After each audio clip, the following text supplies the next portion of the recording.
Do you have trouble ever finding any time to work on the business? You're always in the business. You're always doing the job. I don't care what size you are. I hear the same thing from companies in a few million to many, many million, from a few dozen people to even thousands of people. If you can't find time to work on the business, we've got something for you. Hi there, I'm Bill Gallagher, scaling coach and host of the Scaling Up Business podcast.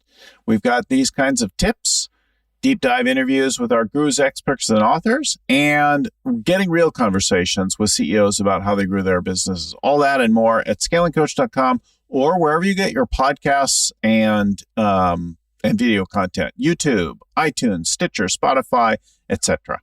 So I was working with a manufacturing firm recently, and they always seem to be chasing issues, breakdowns, customer calls, having special meetings, that kind of thing. And they couldn't quite find the time to do anything besides their quarterly meeting with me. So every quarter for a few quarters, they kept coming back and not making any progress on it. And here's the deal. This really comes down to being proactive about your meeting rhythms. Design your ideal meeting rhythms and then stick to them. If you'll design where they should be and get proactive and work towards the ideal for them, within about 3 months, you'll be able to get to them and then start to schedule all the other meetings around them. So don't let your suppliers, your customers, your employees, other people sidetrack those meetings. Start to protect the meetings once you've determined the ideal cadence. The weekly meeting, the ideal time for most teams is on a Monday or Tuesday morning.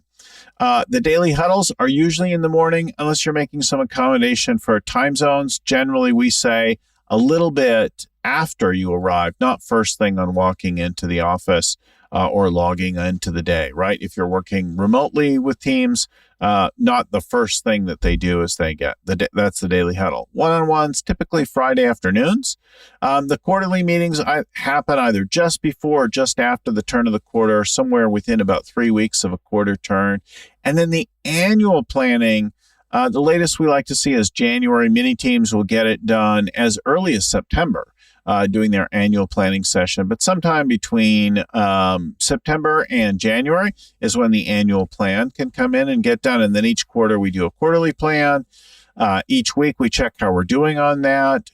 Each month we have a little more time for problem solving and learning at a deeper level. We do our one-on-ones on Friday, and then we do a quick daily huddle.